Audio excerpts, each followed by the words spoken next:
Hadith 3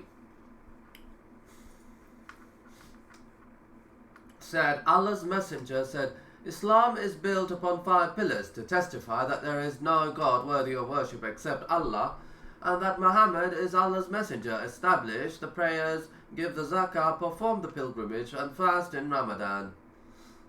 Commentary.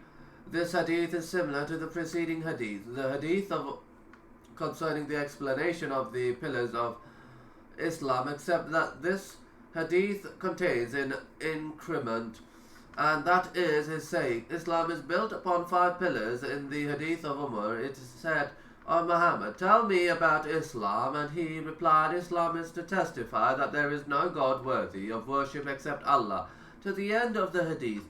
So apparently the hadith of Umar shows that Islam only includes these 5 pillars, while the hadith proves that these 5 pillars are not all that Islam entails.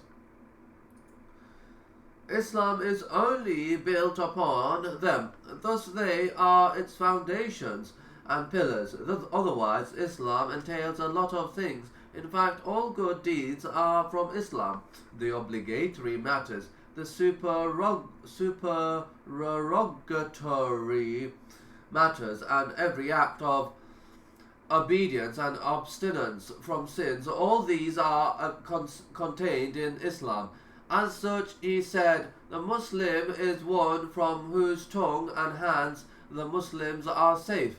Consequently, he counted holding back evil as from Islam. Islam is wide in scope, but these 5 are its mainstays, its pillars. They are its foundation upon which it is built, and when they are missing, or any one of them is missing, a person would not have truly submitted to real Islam. As for the rest of the deeds, when any of them is missing, he still remains a Muslim deficient in his Islam to the extent of what he has abandoned of it.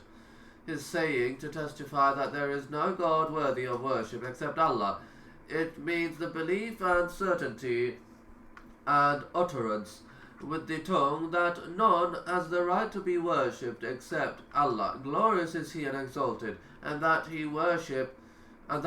worship of other than Him is vanity and joining partners with Allah, the mighty and sublime. Even when they are referred to as deities, they are false deities. The true deity is Allah, the mighty and sublime, and the worship of anything other than Him is falsehood.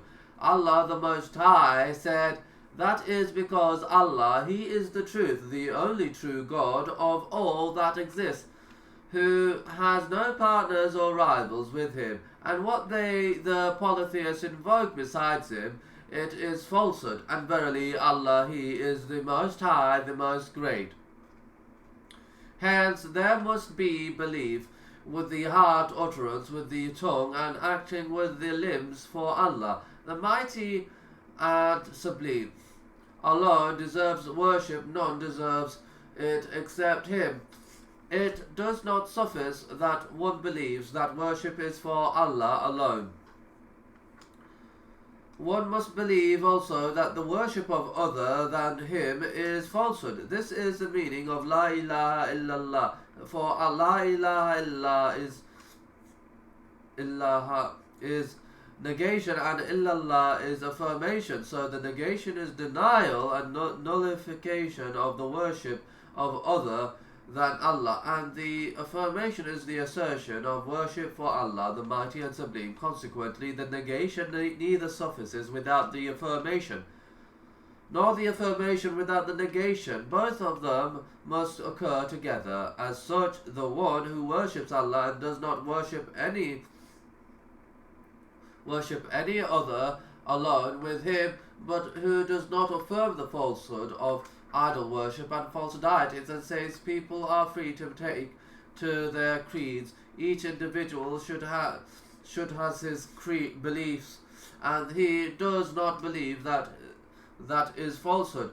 Such is a disbeliever in Allah, the mighty and sublime, for for he contradicts the testimony La ilaha illallah, because it entails negation and affirmation. He said, and that Muhammad is Allah's messenger. The testimony that there is no deity worthy of worship except Allah does not suffice if one does not believe in the messengership of Muhammad. This is because the Jews testify that there is no deity worthy of worship except Allah, but they do not believe in the message of Muhammad. This does not make them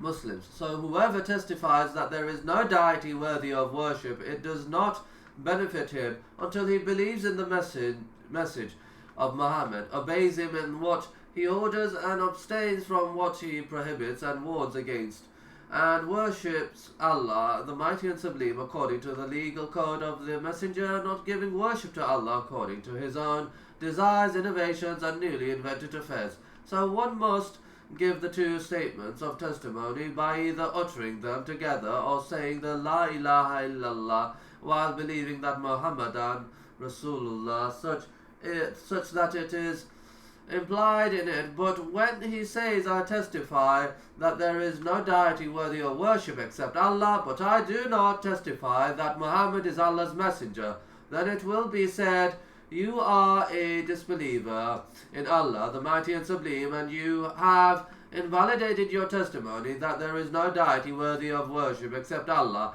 This is because Allah has sent Muhammad. So when you have disbelieved in the messenger, Muhammad, you have also disbelieved in the one who has sent him, since belief in them both is inseparable.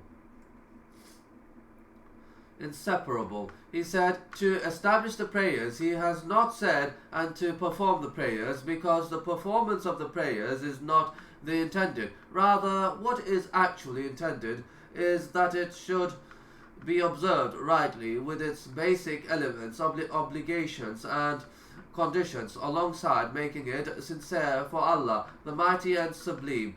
This is absolutely required, but for the one who performs the prayers, bowing and prostrating without calmness, or by performing it outside its time without a valid excuse, or abandons the prayers with the congregation, such as not establish the prayers, he has either not basically established the prayer such that his prayer is null and void, or has not perfected the observance by abandoning the congregation, or performing it outside its stipulated time without valid excuse. For the prayer of the one who performs it outside the stipulated time without valid excuse is null and void, because he has not observed the prayer which Allah has ordered. Allah the Mighty and Sublime said, verily the prayer is enjoined on the believers at fixed hours. Consequently, Allah will not accept the prayers performed at other than these hours He has fixed for them. Thus, if you perform it outside its fixed hour, you have not observed the prayer as Allah ordered you. You would have only prayed.